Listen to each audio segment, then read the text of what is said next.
Hey guys, Kristen again, WTF Kristen. We're going to talk a little bit about sights.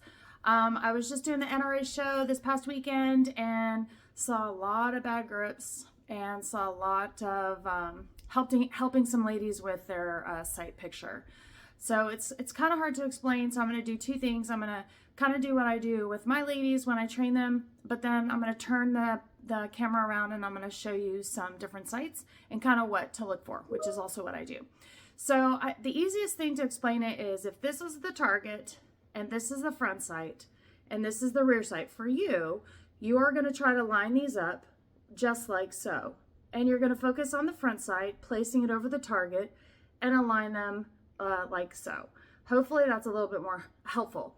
When I watch folks and I try to look behind them, because of course I can't get directly behind their line of sight, I can only get to their side and get an idea of where they're pointing. Sometimes you might see something like this. Well, of course, the front sight is higher, and I say, can you see the front sight?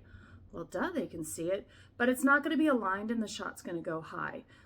So it's not going to come down here because the rear sight is not aligned with the front sight.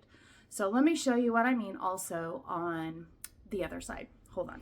Okay, we're back. So I have three different sights on three different guns, just to kind of show you there's a little bit of a difference between them.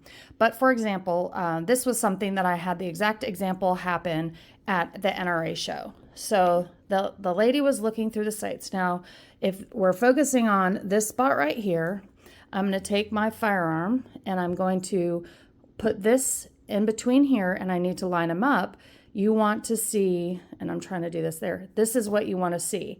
This, right? Well, it's, there you go. But she was still shooting really high. So that kind of meant to me that she was probably doing this. And if I ask the question, can you see the front sights? Of course, she's going to say yes. And she's going to say they're aligned, but it's not aligned to the target. So what I'll do is I'll say, can you see this? Now, the front sight now. And she's like, no, your finger's in the way, which means that you need to drop the sights to now where you can see it below my finger, which now you can. This is a Glock sights, not a huge fan. Here's typical M&P sights where you line up the three dots. And then here's another M&P version, my competition gun, where there are three. Whoops, sorry, I'm looking through the other camera. You have three, but the front sight is a little different color, which I prefer. So anyways, this is what you're supposed to be seeing when you're looking through. And this is kind of blurry to me because I don't have the right contacts in. But anyways, you get the idea of what that looks like. Anyways, hope that's been helpful. Kristen, WTFKristen.com. Follow me, subscribe, like, and follow. Have a great day.